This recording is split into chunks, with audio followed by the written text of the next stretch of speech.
Welcome to the CEC for Life podcast. My name is Christian McGrew, and I am the Director of Outreach for CEC for Life. And today I'm joined with two special guests. We have Savannah O'Brien, who's on our podcast team, and we're joined with our special guest today, Mary-Logan Miske, who is the Southeast Campus Formation Coordinator for Students for Life.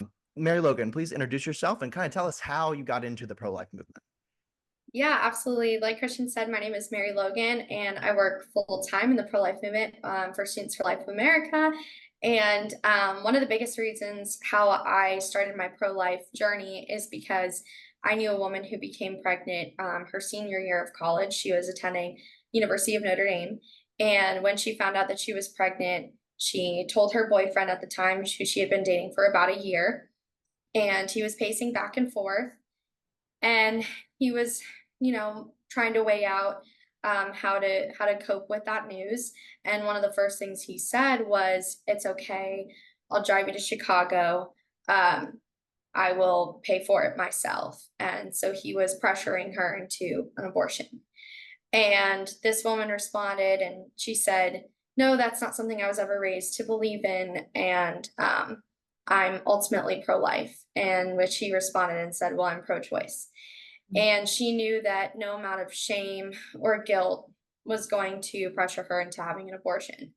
So she embraced life fully, and she ended up becoming a single mom with the child, and she got the support from her family, and she also became a captain in the military in the Army. And I'm very humbled to say that this woman was my mom. And so I was the baby from an unplanned pregnancy. And so flash forward to the present day, I am now the oldest of five. And I have really little siblings, which is great. We fully embrace life. And not only that, but when my mom got married in 2010, the man that I now call my father, he adopted me in 2012, and I took his last name. So I'm also adopted. And so adoption was what really, promoted and created that family life for me. And so, of course, those adoption stories aren't told enough, but that's one particular instance where it did complete our family.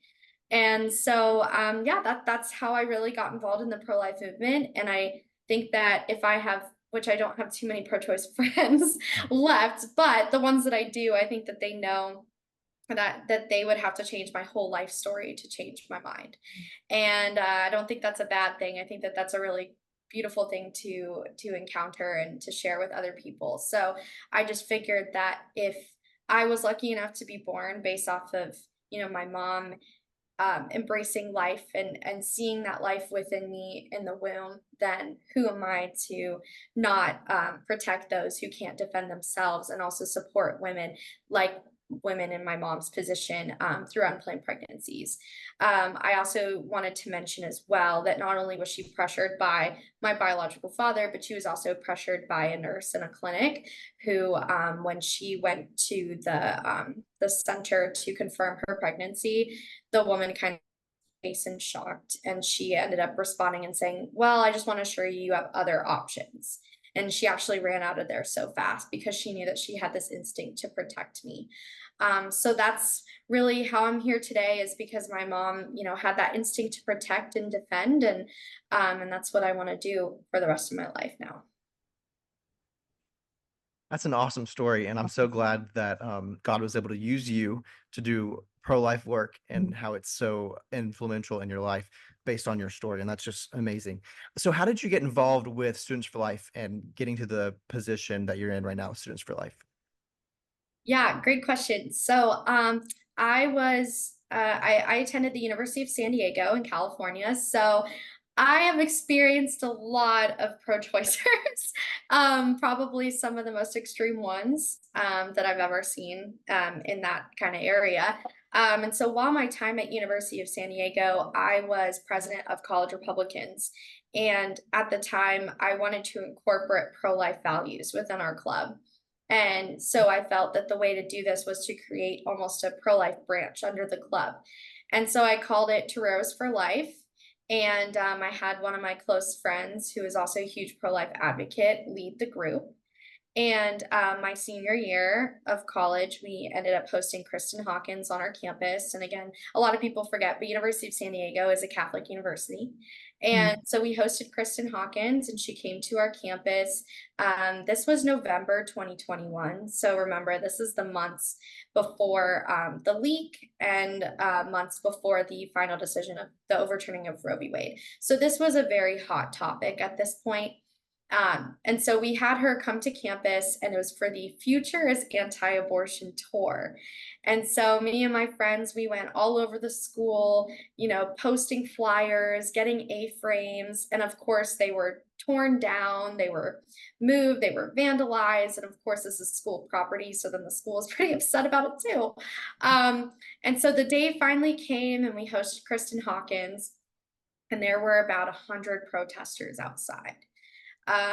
Mostly women. And I think that this alarmed a lot of different groups on campus and a lot of different people in the San Diego community, because you're seeing a Catholic university with students protesting a pro-life speaker. And so it was a very pivotal moment. It ended up on a lot of different news cycles, like Catholic Agency and other ones that also covered it as well. And so she hosted the tour, and there was this massive protest. And I remember Kristen trying to invite them inside to ask questions. And of course, they said no.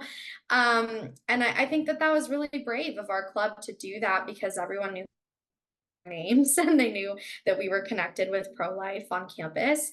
But I just remember it was like that feeling of once she was on campus, I was like, oh, I really don't want her to leave, because I know that we're going to have so many more obstacles later on.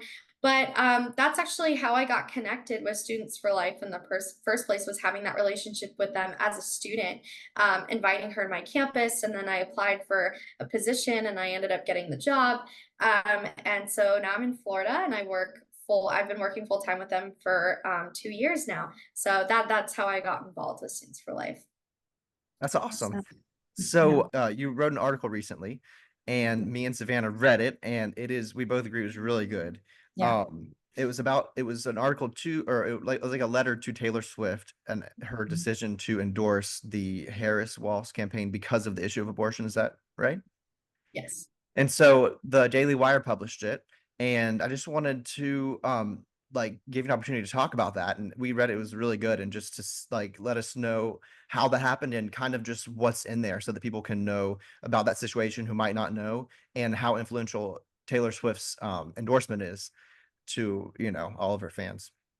Yeah, absolutely. So this was this was an unfortunate news. I have been a Taylor Swift fan. Anyone who knows me knows this about me. I've been a Taylor Swift fan since I was 6, so 2006. I'm the age of the year. Me too. And yeah. And so I grew up with her music. It's truly been the soundtrack to my life in a lot of different ways, and different experiences I've had. And clearly, if you've been a fan for that long, it had nothing to do with politics at all. It had always had to do with the music. And I just thought that she was a good role model, and she had some great music, and she's a beautiful songwriter, and we just don't see a lot of that in our generation anymore. It's really cool to see someone who writes their own music and is a powerful businesswoman and different things like that. So the first time she had ever been political was 2018, when she first came out as an official Democrat, and she went against Marsha Blackburn,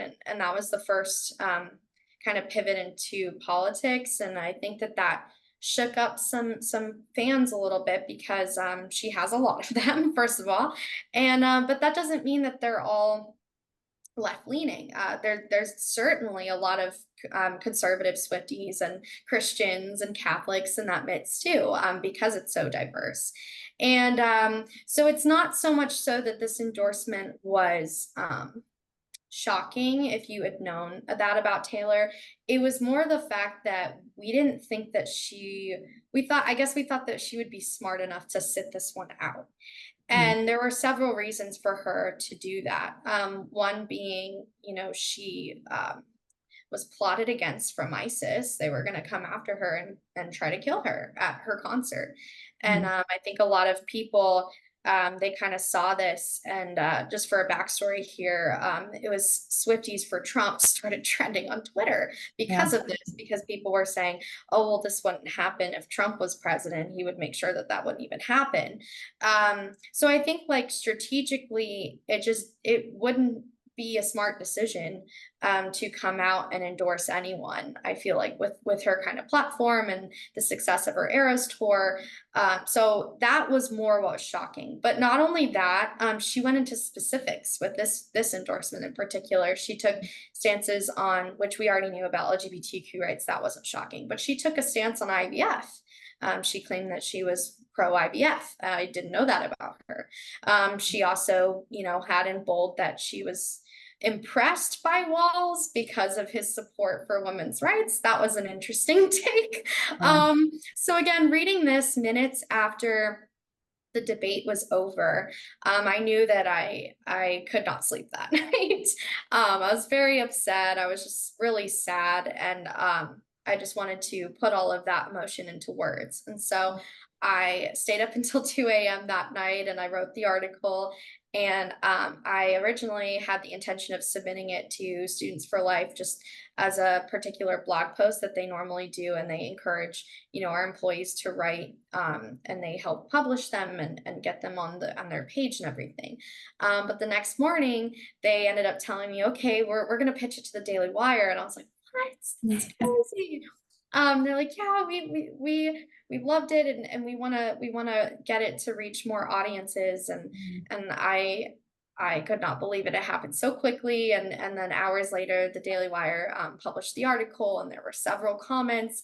It was interesting because there's so many like conservatives that are clearly not Swifties that were reading this article. Yeah. So I thought that it was really interesting to reach other audiences in that sense.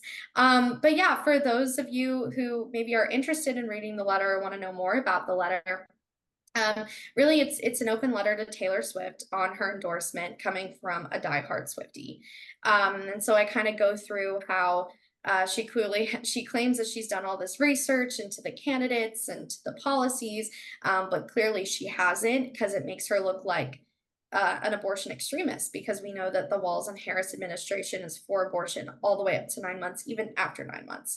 So again, it's just calling her out on in a kind way. I feel like I'm just being like, well, you need to do your research then again, because this administration is too extreme.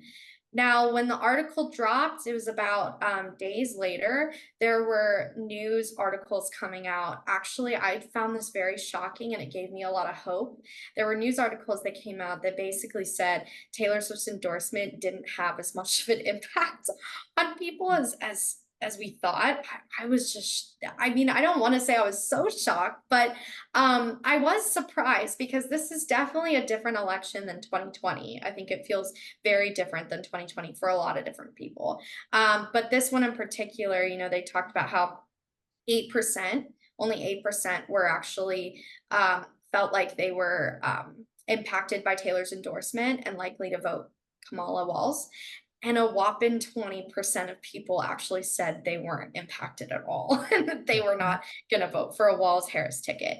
And I think the aftermath, if you really were to put, some kind of touch on this as to why this is happening, I think a lot of people almost kind of discredit Taylor in that way, because again, it's about a lot of different things in this election. But I know economically, this is going to be probably one of the biggest issues into this election. So I think a lot of people, when they see a billionaire comment on how they can financially handle 4 years. Okay, well, the average person in America has to think about groceries and has to think about gas and all of these things that clearly were better 4 years ago. And so I think the tone was probably not there for people, and they just weren't buying it. I think that that's really what happened in that. So yeah, I wrote this powerful letter that I feel like was just had my perspective from not only a Swiftie, but as a pro-life advocate, right? Because like I've always been pro-life. And I think at the end of the day, even Taylor Swift cannot make me believe that I should be pro-choice, or that I should ever believe in the dismembering, poisoning, and suctioning of a human being. And so I think that's really just the message that women empowerment does not have to be like killing your children, and that you can do both and have a career and be successful.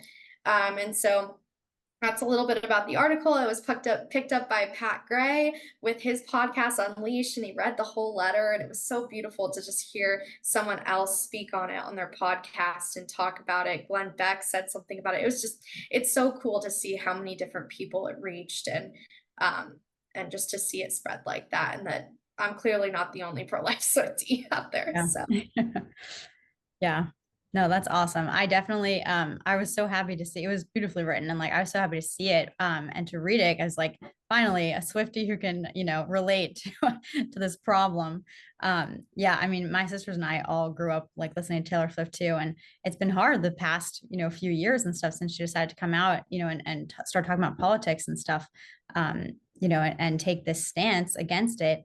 I feel like she's marginalized so many of her fans, and it's been so hard to see that. I know like even my sisters and I have decided to like take a step back really from her and her music and stuff, because if you're gonna stand for the things that the left is standing for and be pro-abortion like this, and it's just not something that we can support.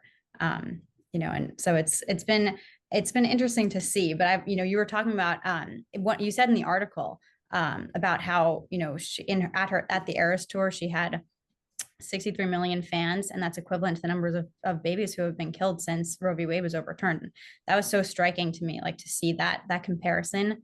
And I think if she was able to really conceptualize that, would she, because I've always wondered, is she really as diehard for, pro-abortion and pro-feminist, this kind of mentality as she seems to be, or, is it more of a, a stance that she's taking just to gain more publicity, more fans, more, popularity from the right people, quote unquote. But I was just wondering, because you're also talking about the numbers, how her coming out in support of the left like this hasn't really shifted people's, it hasn't really changed people's minds and how they're going to go to the polls and how they're going to vote at the polls. So I'm wondering if that's more like people of voting age, or how do you think this will have more of an effect on her, negatively going into the future, like her coming out in politically in this way? Or, do you think it'll be more her being affected negatively, or for the younger generations, like the generations, even, the next two generations after us, these younger girls and stuff who are still so influenced by her, do you think that they will end up being more swayed by her stance than we are? yeah, I'm so glad you brought that up, because first of all, there's definitely a misconception that Taylor Swift fans are like in middle school. I'm not sure why that's still said. Yeah. Because as we can see the impact of her, coming out with this endorsement. If you guys saw one of these articles, it actually came out and said that she was responsible for over 300,000 people that were registered to vote that day. And so she definitely has a lot of a say in these, and she has a huge platform. Like there's no denying that. And again, if you're doing the math, because Taylor Swift is almost 35, this is a big chunk of millennials and Gen Z who are her fans. I mean, that's just inevitable. Like people have grown up with her, and they're all grown up now. For the most part, they're all grown up. And at this point, if you are seeing any kids, it's our kids. It's the millennial Gen Z's kids who are Swifties. So first of all, I do want to like alert that, I guess, for people, because she does have a big say, and she does have a big impact on young girls, not just teenagers, girls who are voting age and who are around her age, if not a little younger. So I first wanted to clarify that as well, because I know that that's a big misconception. But yeah, I think this time around, I think it will impact her because I think her image is that she's the smart businesswoman, right? And she has things, for example, like I was quite shocked that she even called out George Soros. He was actually one of the people who owns her music, and that's really important to her that she has that credit. And that's why she's going through these re-recordings. So again, it's another reason I'm like, how are you then with the Democrats if you know that Mhm. they're doing this to you in your Right. music. And so I think that that was just like an added layer to it. But I do think this time around, this is going to negatively impact her in some way. I don't think we're going to see it yet. I think it's going to be over time, because, of course, she's unstoppable right now. She's got the Eras tour. She does really well on the charts. Like, I don't think it's necessarily in that way. I just think she's going to lose a lot of credit with people. Yeah. And this is the thing is when you open the door, once you start becoming political, it's never going to be enough for people. And that's why I Right. was always concerned with her. Again, if you're a Swiftie, you know how she is and kind of how her mind operates. She's definitely a people pleaser. And so I think that it was an interesting move because she's still making the left upset. She doesn't, I don't know, she has to realize it, I think, but either they're mad about, climate change and her using her private jet, or they're Mhm. mad that she Yeah. won't speak up about the Palestine-Israel issue. And so I just feel like no matter, what you do, you're never going to win. And Right. your own. And so I don't think, again, that this negative impact is going to happen right away. But I think a lot of what you're seeing right now in general is this shift in Gen Z as we're getting older, and as we're starting to pay our own taxes and have a house and pay for our own gas and be separate from our parents' healthcare bill. Like, I Mhm. think people are starting to realize, oh my gosh, like the conservative way is the way. And it doesn't have to be personality, it can be policy. That's definitely, you're not going to agree with everything a certain candidate does in general, but did it make your life easier back then? Like, can you compare both administrations? And so I think that, that's going to take a toll on her, is again, this status of being a billionaire, and Mhm. then that disconnect with Yeah. average American voters and fans on the day to day. So I think, again, the message is really that even if you're a pro-life Swiftie or a conservative Swiftie, it does not make you any less of a fan because you disagree with Taylor. I think a great message here, again, that I think a lot of people really appreciated seeing is Taylor Swift with Brittany Mahomes. I won't talk too much about Brittany Mahomes, but I think it's been obvious that she has come out and supported Trump. And I think a lot of people were like, oh, is she going to be seen together then at the Chiefs game? Yeah. And look at that, Yeah. they are. And I Mhm. think that that's really important because it Yeah. shows that you can be friends with people who don't agree with you on politics. Mhm. Similarly, to Taylor, I think had to be very careful about this endorsement because I think the only good thing in there was the last paragraph where she said, at the end of the day, it's up to you. You Yeah. have to do your own research. I actually appreciated that because that's her way of saying, it's up to you. I'm not pressuring you and I'm not Mhm. forcing you. So I think that the fans then need to be reminded that just because your idol says something does not mean you have to agree with it 100% of the time. Right. Yeah, that's true. And I mean, and she's always been so unique in that way. I feel like where she's able to bring about more unity amongst people rather than division. So that was one downfall of seeing her sort of step into the political world. But and even she came out with a documentary a few years ago. And in it she had sort of, self-expressed herself as a Christian. And so that was, it's hard when you see stuff like that because then she comes out with all this, contradictory messaging and stuff. So, I think, but I think definitely what you're saying is true. Her fan base is certainly older. It's not fifth and sixth grade girls anymore. They kind of all stayed with her as she got older and they got older. And yeah, Mhm. but, true. Absolutely. Yeah. Yeah, I like the part, like you just touched on again, where you said in the article, like if you've done your research, you would know that the Harris Walz campaign supports abortion through all 9 months and even after Mhm. birth if the baby survives a botched abortion. And I wonder, because while I'm not, I know it's a shocker, but while I'm not a big Taylor Swift fan like you guys, um, I have heard in the past that she grew up in a conservative family or has said things and like way back about being conservative. So I wonder what your guys' opinion on is on the fact that, like, do you think that she's actually gone from being conservative to now being in favor of abortion through all 9 months, or do you think she's just kind of going with the culture of where she's at in Hollywood and how the whole culture of the celebrities where they all have to be 100% liberal no matter what. Do you think that's the pressure from that, or do you think she actually has had this extreme shift in her actual opinion on it? I think with anyone, it's always our experiences that lead us one way or the other. And I will say, like, her dad, Scott Swift, you know, he's definitely a conservative businessman. And in that video, in the documentary, she's, you know, her mom and her on one side of the couch, and then her Yeah. dad's on the other. And he's like, I'm just worried about your safety, like, you know. Mhm. And you know, it felt like he was probably pushing back, but you know, he's got the business mindset, and he just wanted to make sure that she was okay. But when you go back to 2016, I always thought it was such a good move for her to be quiet during that Right. campaign, because I know that, you know, people were definitely like, oh, maybe she's secretly a Trump supporter. I didn't go as far to think that. I just thought it was very strategic to do that, because it Mhm. was like, yeah, just focus on your music and don't get involved in politics. And guess what? She was the most Google searched Yeah. person of 2016. Who did Taylor Yeah. Swift vote for? I Right. thought that that was so smart to just let it be a mystery. And I wish she would have continued that, obviously. But yeah, I think when I look around, like, who she associates herself with, you know, and who she looks up to. This is, you know, Selena Gomez. Her mom had her at 16, and Mhm. she was an unplanned pregnancy. And she used to be pro-life along with Justin Bieber. And then she also surrounds herself with people like Blake Lively, who has several different children. And but then she looks up to people like Stevie Nicks. Mhm. And Stevie Nicks has had an abortion. She's been open about it, and she wrote a song about it.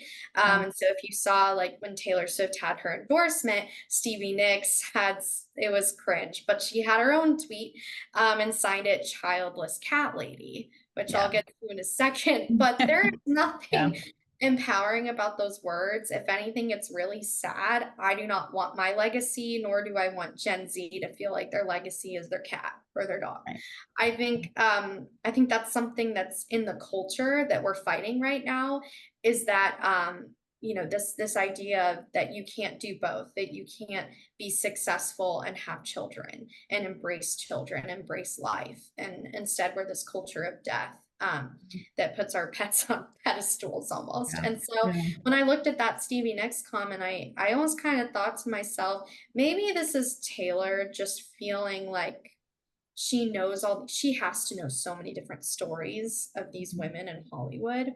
Yeah. Um, and I think that that's really impacted her, because when you think of, again, at the LGBTQ issue, I know that that was like, for her, it was probably because she was surrounding herself with people who identified that way. And she almost felt this pressure to say something or to be outspoken. I think that that's similar to this situation. I think she had heard so many different stories that it probably almost was her way of supporting them. Like, I do understand that it's not necessarily right, because on the flip side, you have women like Britney Spears, who were pressured to have an abortion by Justin Timberlake. And I know she really likes Justin Timberlake. I know that that was her celebrity crush growing up. And I just wonder, what about those stories of the Mhm. women who are coerced and Right. pressured into having an abortion, and then they don't have the support, and then their whole life turns around, and Mhm. now we understand why. So that's just kind of my 2 cents. Savannah, I'd love to hear if you did Yeah. want to add anything to that. Yeah, yeah. I mean, I think definitely it's always had to do also with like the environment that she's been in. I've never really known if she was ever super convicted about anything exactly, because, you know, I think seeing where she sort of started off in the more country music world, and that world is much more conservative, and you know, you see just it's a whole different realm, I think, from the more Hollywood pop culture kind of world. So I think as she transitioned, you know, years back to from that country persona to a more pop kind of superstar role, I think that that's when we sort of started to see. I think she got wrapped up in that world a lot, and I think that, you know, as her, you know, she's pretty much just grown and grown and grown. Like, she's never slowed down, you know, since she was 16 years old. So I think she kind of got to a point where maybe she thought she was just too big to fail, and it was, you know, she felt that was the right time to kind of step into this world and give her 2 cents, and that it wasn't going to affect her in any sort of real negative way. But I think it goes back to what we were kind of saying before, that, you know, ultimately, I think it will, you know, whether it's on the charts or not. It's her how much people really give, you know, heedance to what she's actually saying, and how much they're going to let it influence their own personal opinions and viewpoints. I think that that's definitely going to be impacted. So. Yeah. Yeah, and I agree. I think that she probably did get like taken into the Hollywood side of it. And then like you're saying, I really do think that those experiences, like you were saying, do have an impact on what she believes. But do you think that it's kind of similar to where we see even pro-choicers that we try to change their mind on abortion, where they will bring up things like they'll use excuses like, okay, well, what if the girl is coerced into an abortion, or what if it's the life of the, or well, let's just say, what if it's, the woman is raped, and they try to not address the core issue of why they're supporting abortion. They just try to say, let's allow abortion because of this issue happens, and so that the woman doesn't have to carry the baby. Do you think Taylor Swift might have had seen similar situations in Hollywood, like you were saying with that example might have been before she was there, but even after that, I'm sure that goes on all of the time, especially in Hollywood, where the women are expected to not be pregnant so that they can be available for tours or movies or whatever. Do you think that she may have seen all the coercion and all of those situations, and then kind of like the pro-choicers that we have discussions with, instead of trying to attack the core issue of stopping the men from or the managers from coercing the women to have an abortion, just allow abortion so that they can not have to carry the baby? Absolutely. I mean, I don't want to assume anything about her experience in particular, but I suppose that she could definitely have been influenced by people in her corner.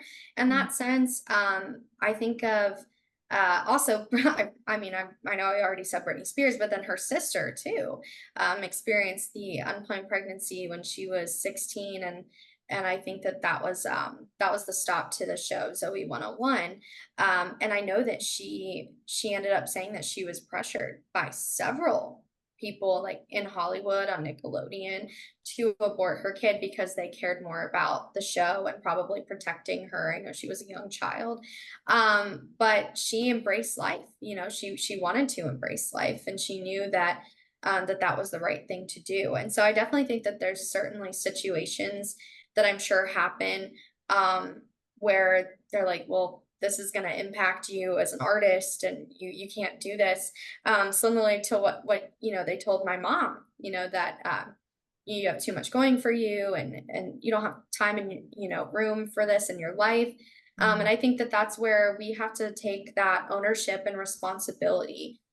Both parties do, men and women, to care for this child's needs, even if it's inconvenience. That doesn't give us a reason to still kill this precious life that has this plan and a future. And so when we talk about these hard situations of when a woman is raped, what should we ought to say as pro-lifers? And I always tell people that I know it's really easy to get right into the statistics, but don't do that.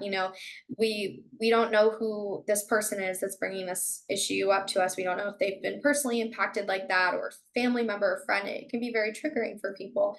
And I think when we bring it up, we want to start first with being empathetic and saying, no, thank you for bringing that up. I think that that's really important that we talk about that.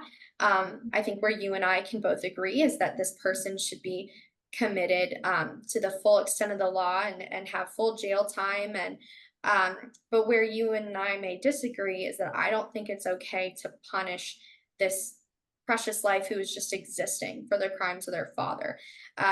We know that women are in a horrible situation, and their body's already been violated once through abortion, or once through rape, now abortion. And there's been studies that have actually shown that women are 4 times more likely to commit suicide when they go through the abortion after being raped. And we have to ask ourselves why that is. This does not heal the trauma that she's already been through. It adds to it. It adds more violence and more trauma to her body. And so I think if that's the real conversation that we really need to have, because I guarantee you, when you ask pro-choicers, okay, well, let's say they do have the abortion, then what? What are you doing to help them? Mhm. Probably can't answer that.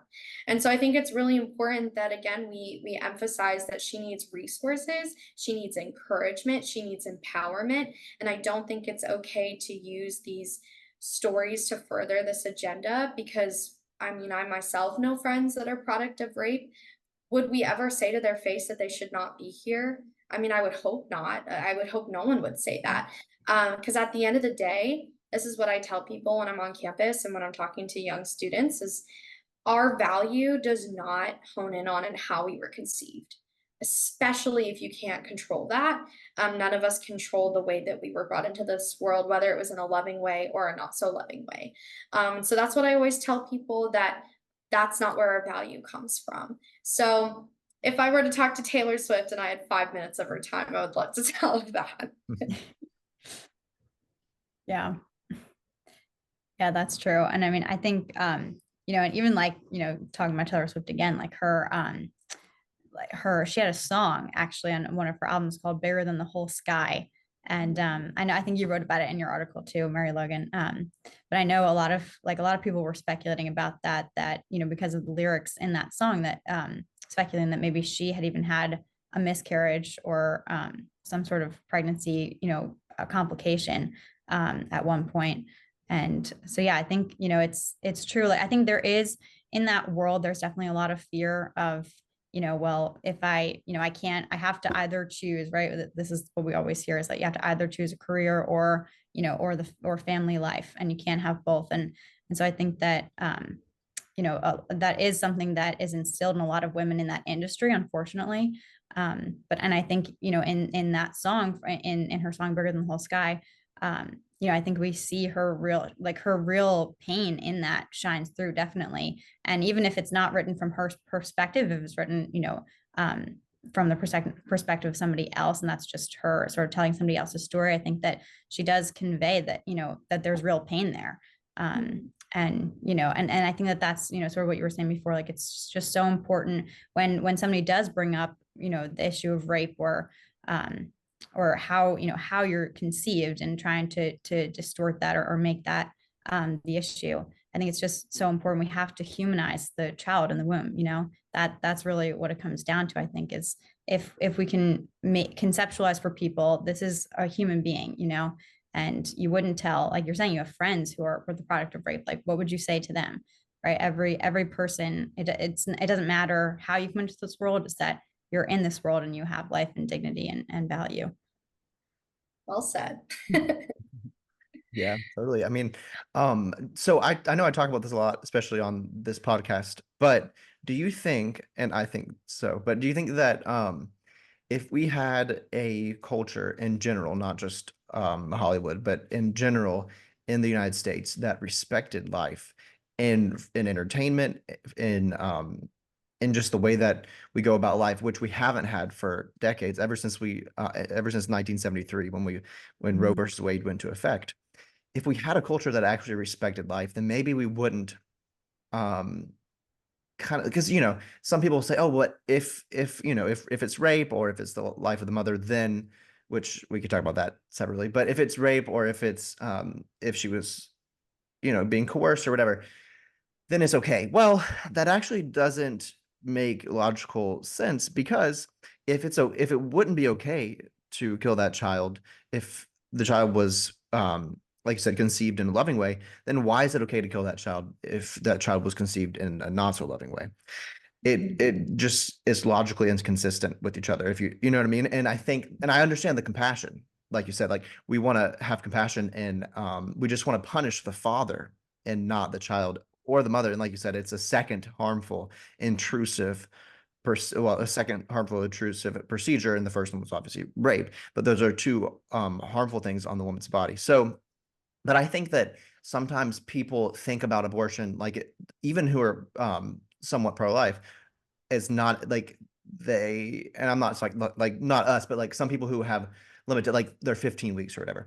They even past 15 weeks, they still don't see the baby as a life. And I think that's because of our culture, how we've dehumanized the preborn completely. Yeah. Yeah. I mean, that's definitely true. It's a huge, huge problem. Like we don't, we just don't see. And I think that that's why, like, you know, every other issue only matters when when we have the right to life, right? Like if you don't have the right to life, then everything else just, it loses its value, I think. Um, but that's definitely true. Like, and we just see it in, it's just been infused in our pulp culture and just all throughout. And, you know, we see the left has just gone further and further. And honestly, even the right side of the aisle hasn't been that much better. You know, we're just a little bit behind them in that regard. But yeah, it's trying to get our culture to just see the life in the womb as a life.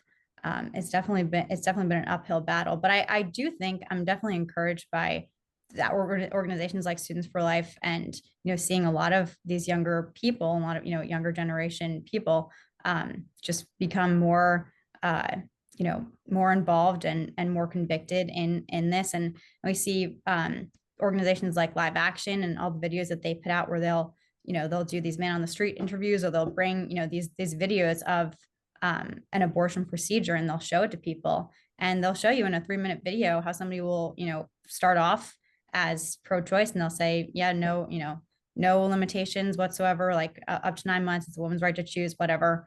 And then they'll watch the video and immediately their minds are changed, you know. And so I think it becomes very real for people once you are able to see it like that. But I actually was going to ask you, Mary-Logan, too, what, like, for in your experience telling your story to people, what has been your experience in how people react to your story? And like, have you been able to have people sort of change their mind once they see you and I can actually put a face to this issue? Yeah, I'm glad you asked that question because one of the things that I do is I go around to high schools and college campuses, and before I go into our training for that day, I share how I'm pro-life, and similarly to how I shared it on this podcast, I always like to share it, you know, from a different lens of I knew this woman, because once I say that that woman was my mom, there's this shock factor, and and so I'll talk to crowds who, you know, they're mostly pro-life, but every now and then you'll get people who are younger, or maybe they've been influenced by TikTok, or, you know, they're on the pro-choice side. And whenever I tell it like that, people kind of gasp and they're like, oh, oh Yeah. my gosh, you're right here. You know, and that's really how I want to approach it, because it's like, yes, that would be one less person that you know of. And so something that comes in into my mind in particular is a interaction I had with a faculty member at a university in California. And I was tabling that day, and I had a sign, you know, commonly in Students for Life, that's called "The Future is Anti-Abortion."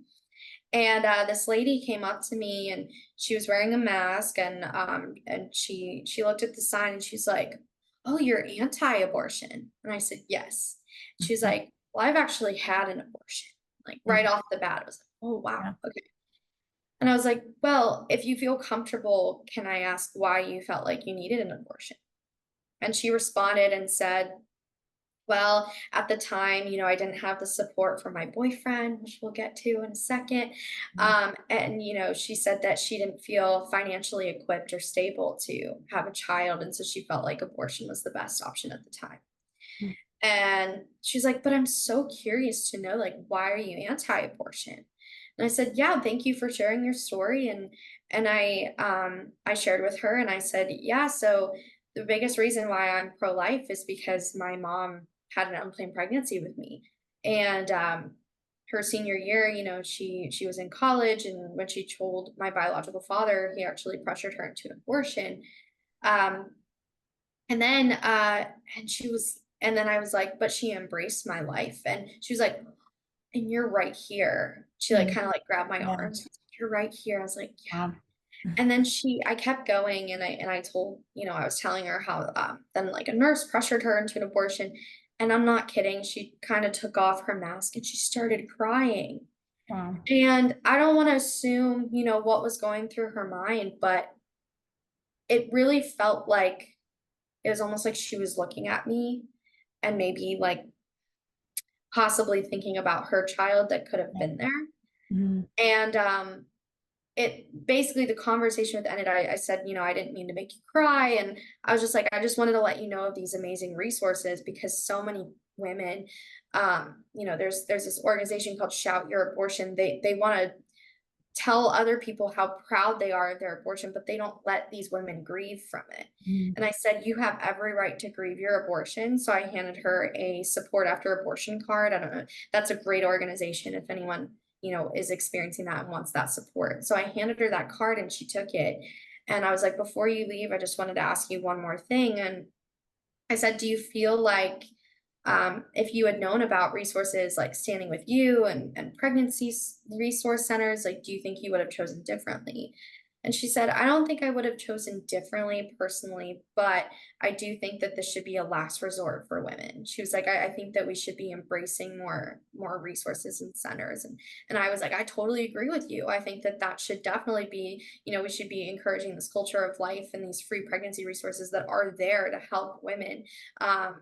The uninsured, like that they will do all of those things. And then she thanked me for even tabling that day. And that was a very powerful interaction I had. That definitely comes to mind. And there's been a few other times where I've shared my story and it's moved people in a different way, or they've had to think about it. And then on the flip side, I've had negative experiences of, because it can be a vulnerable thing to share your story. You don't know how people are going to interact. And so I'm kind of more careful about who I want to talk to about it, because some people don't have the best intentions. For example, there's been negative interactions where I've had, oh, okay, well, that was your mom's choice, or, oh, well, she should have aborted you. So I'll Wow. get really horrible comments like that. Obviously, I don't take them personally. I don't even know this person. But like for people to feel like they need to say something like that, I think should be alarming to all of us, because that is equivalent to saying you shouldn't be here. And only furthers our point that we are talking about a human life right now. We're not talking about anything else. We are talking about a human life that could be killed in an instant in this situation, and they are aware of that. So yeah, there's definitely been really great experiences I've had with sharing my story, and then there's been some not so great experiences as well. But it just depends on the person and where the conversation takes us. So it really just depends, but that's how I would respond to that. Yeah. Yeah. Wow, that's a great story. Yeah, it's a really amazing story. I know, like the women I've spoken to who, are post-abortive women, it's just hearing them talk about their experience and stuff. It's heart-wrenching, it's devastating. Like they're really suffering, and they're in a lot of pain. Even women years later, 20, 30, even 40 years later, like who have spoken to me, and, just the regret that they still have. And, they've sought forgiveness and they've received Christ's forgiveness, but it's still, it's still always going to be there. It's always going to be with you. And so I think that's what, you're talking about, the organization Support After Abortion. I know Rachel's Vineyard, they do so many, their retreats are so wonderful and, great experience for these women who are hurting too. But I think that's why it's still, going back to the culture of life, like it's so important to foster a culture of life, because this, an abortion isn't, yes, it kills an innocent child, and there's the pain from that and the evil of that, but also just the repercussions and the, the aftermath of it and the pain of that woman and, and the father and the family. And, that even if that doesn't happen right away, it's coming down the road, and that pain is always going to be there, whether they know it right away or not. And so I think, you're also talking about, so the woman that you spoke to, she had a boyfriend who wasn't supporting her and stuff. And I think that's also a big part of, I think, just the culture of life and how we can sort of foster a better culture of life, is because when we do see in our pop culture and in entertainment and all these different industries that are pushing, just devaluing the family and taking that out of the picture completely, and just this sort of very promiscuous lifestyle, and they've been pushing that for how many decades at this point. And I think that has major effects, more than we even realize right now. When you distort people's view of what it means to actually live your life, and how you can live your life, give your life value, and live out the dignity that you have as a human person. That doesn't come, licentiousness is not freedom.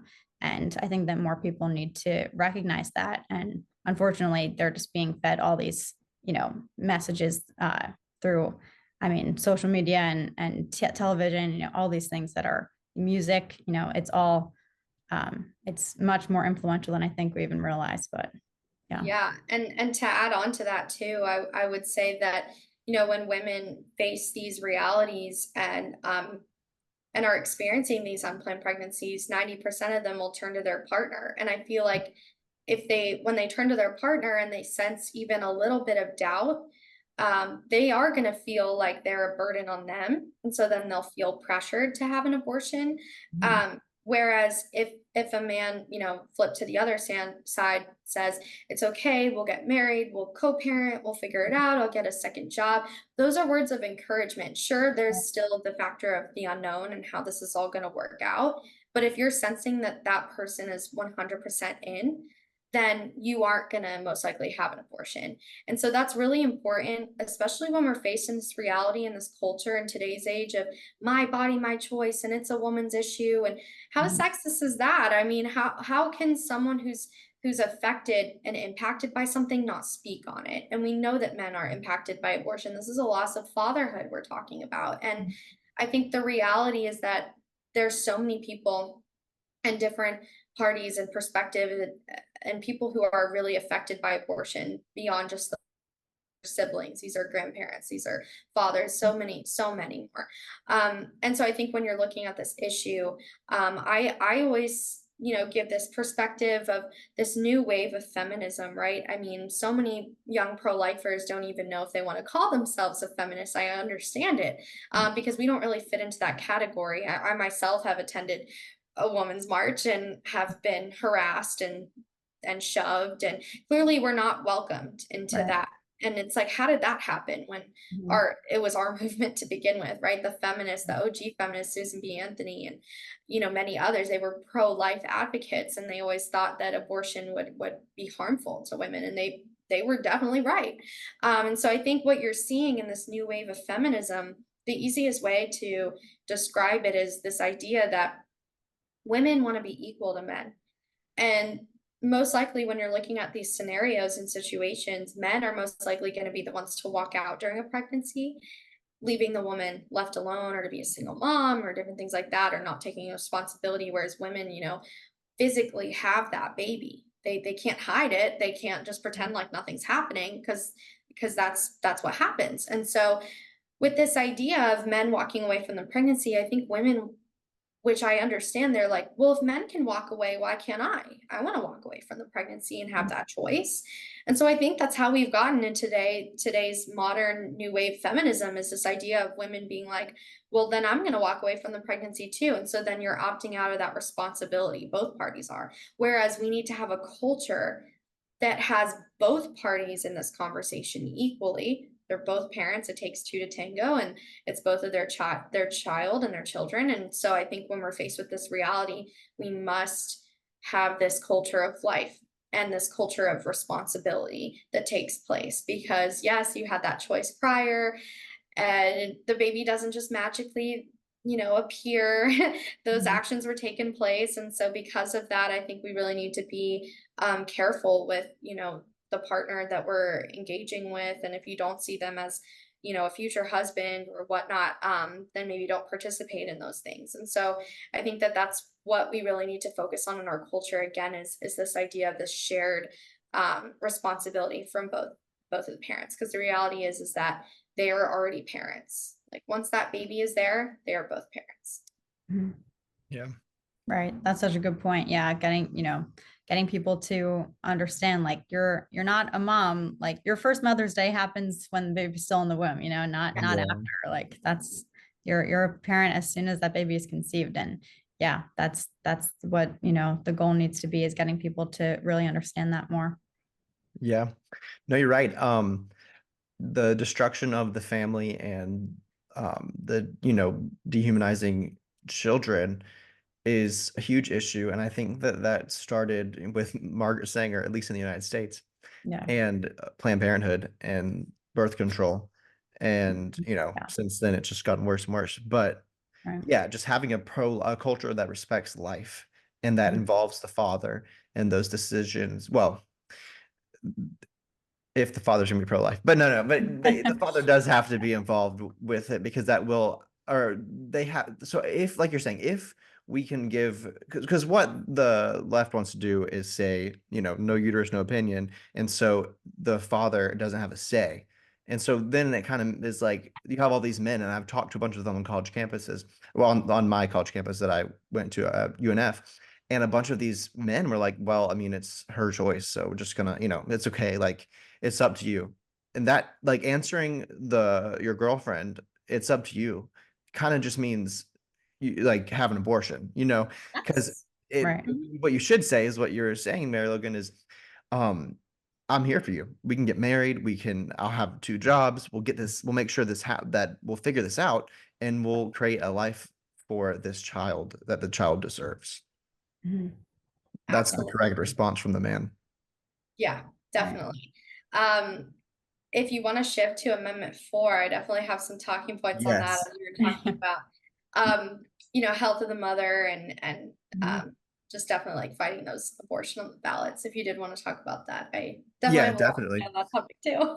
Yeah, Yeah. so Amendment 4, we should definitely talk about it because it's coming up quick. I mean, it's November 5th is when we vote for it here in Florida, on the presidential election ballot. And yeah, we have to vote no, and because of so many different things. But yeah, so what are some things that you've been seeing recently about Amendment 4? Yeah, so we have abortion on the ballot in several different states, unfortunately, roughly 10. So, just to name a few: Missouri, Nevada, Arizona, Florida, South Dakota, and Nebraska. We've been doing a lot of door knocking and having these deployments of students coming all over the state and educating and informing voters on how extreme these abortion on the ballots are. And so, Amendment 4 in Florida in particular, I think we have a lot going for us in Florida because one, we have Governor DeSantis, who's traveling all over the state, informing people about what this amendment would actually do and how it would affect Florida and the law.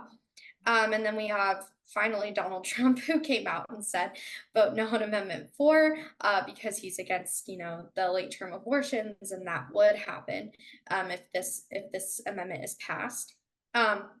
We have a lot of donations coming in from several different influencers and politicians that are helping us back it up and push this again, and informing other people about how extreme this bill is and this amendment, sorry. And so when we're looking at that, we definitely have a lot of wins. As the ballots are starting to come out and be mailed to people, I don't know if you guys have seen the latest language. I was actually so impressed by how it looks on the ballot. I could not believe we got the long paragraph that we did. Really? But yes, I think where the pro-choicers went wrong is their language was so vague, and it was going to be very short. It was going to be literally two sentences. Mhm. And what we did was the Supreme Court in Florida actually, we tried to challenge the language, and that was knocked down. However, we did get the okay to add a disclaimer in there that your tax dollars would actually cover the Yeah. abortions in Florida. And I think, again, we're not talking about the pro-abortionists here. We are talking about your average pro-choice Americans who believe in restrictions on abortions. They just don't know when that is, but they certainly don't agree with late term abortions. And so you have this long paragraph under those two sentences that completely discredits it. So it talks about how the birth rate would go completely down, and that abortions would skyrocket, your tax dollars would pay for them, parental consent laws. This could mean it doesn't have to be like just a practicing physician. This could be your dentist or, a professor or a teacher. I mean, it's so vague. And I think that that's where we find a lot of middle ground with people is those parental consent laws. I think people ought to know or should know if they do have a child that is having an abortion as a minor. And so when we're dealt with different situations like that, I think that that should be a reason where we're knocking this abortion ban in the state and making sure that we do not have this amendment pass in Florida. Other than that, I think I did just want to dissect this for a minute. When we talk about health of the mother and this idea of viability, which is 23 weeks, where people mostly draw the line, it's really interesting because I've had conversations with people who aren't really phased, which sounds really crazy, but aren't really phased by the late term abortions. Bear with me for a second on this one, but they'll just say, oh, well, that doesn't happen a lot. And that's really just when they need it to like save the mom. So I'll take it from a different stance and be like, okay, well, when we're looking at viability, is that too late for you? And they'll be like, well, I mean, I feel like that's more of a medium stance. And I'd be like, what about when the baby feels pain?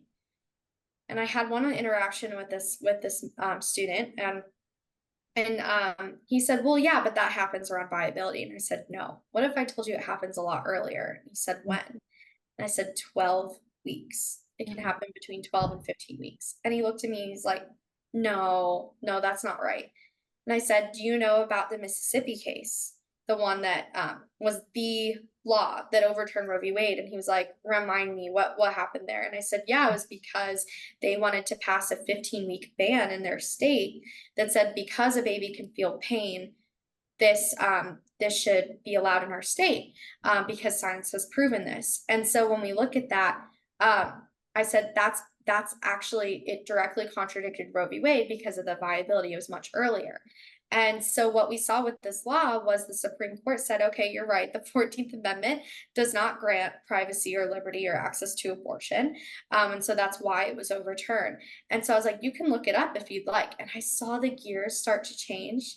He started looking up on his phone, the 15 Mississippi bill, and it showed that babies do feel pain as early as 12 weeks.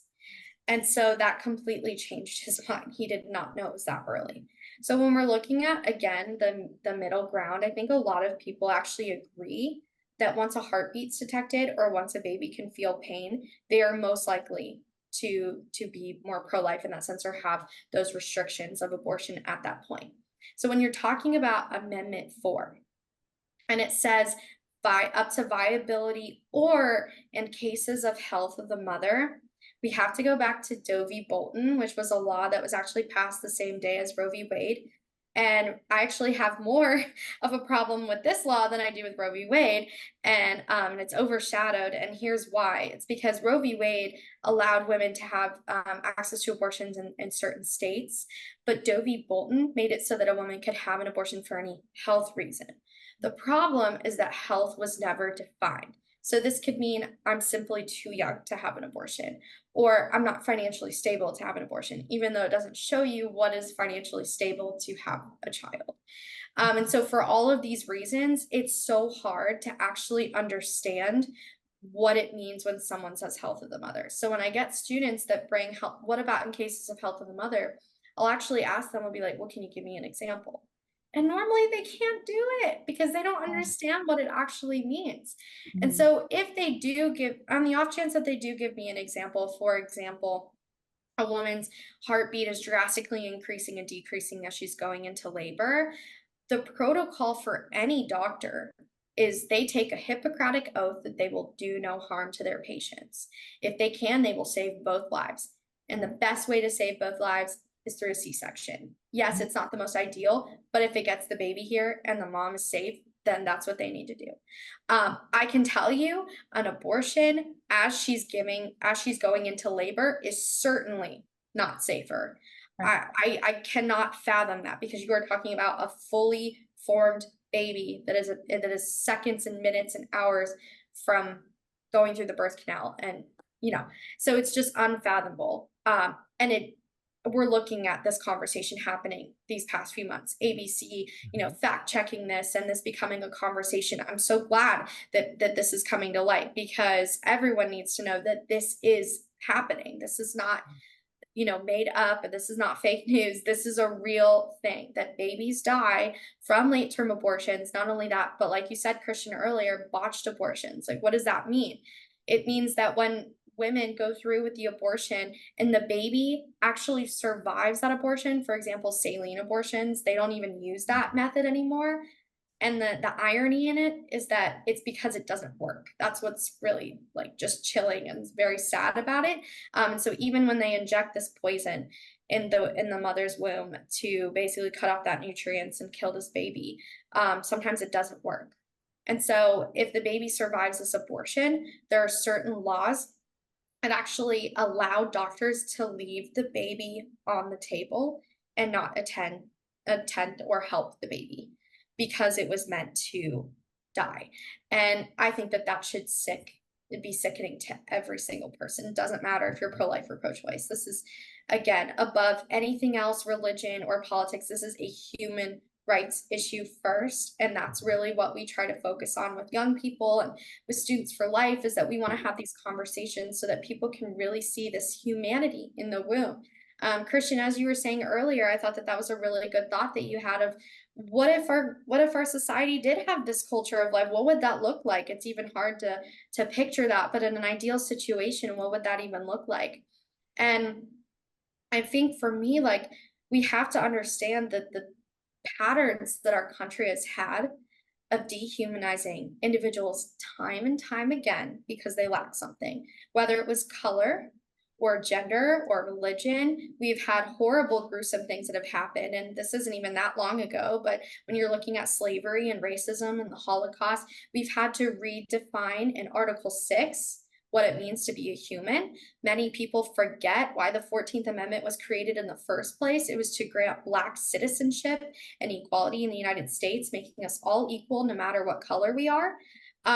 Which is crazy because then over time in 1973, that was used to say the words privacy and liberty meant access to abortion. So now in the time that we are now in this post-Roe America, many people think that they were that something was taken from them, when the reality is you were just lied to for almost 50 years. Because the reality is that this same amendment that was used to create and grant citizenship and equality to the Black population in America, to then be used to say, access to abortion, will be the same amendment to say that the preborn have that right to life, liberty, pursuit of happiness, and have citizenship and equality in the United States.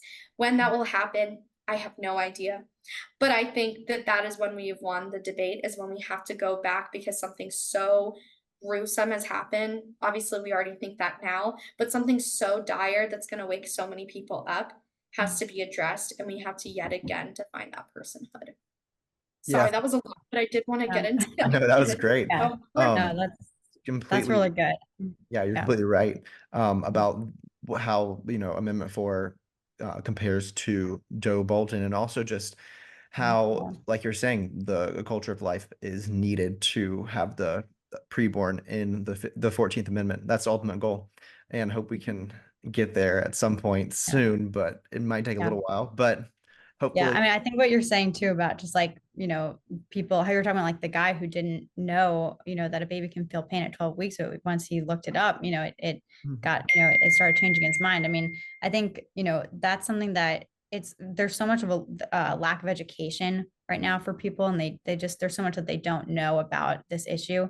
And I think that that's been a definitely a net positive thing about the overturning of Roe v. Wade and having it go back to the states now, is that people are really going to be forced to have to understand this issue and really know you can't really be in limbo anymore. You have to really know where you stand on it, especially as these elections start coming up and it's going to be on the ballot more often. So, yeah. So that was a great discussion about Amendment 4, and just for everybody watching, we definitely have to vote no on 4 in Florida.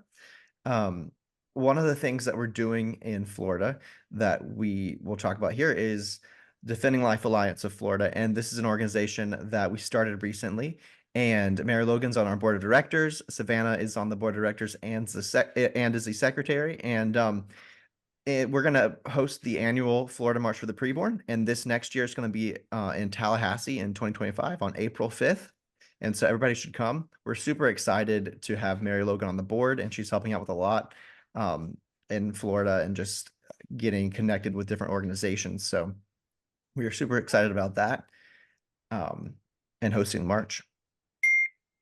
Absolutely. I think it'll be really pivotal, especially as we're again in this post-Roe America, and it's really about these state by state battles. And hopefully we'll have the news then that we have defeated Amendment 4 in our state and can be proudly for life, and trying to encourage other states to follow and follow suit. And hopefully we can again set that standard that if abortion is on the ballot in your state, it's beatable. We can beat it. And so, yeah, I hope you all will join the March for the Preborn in Tallahassee.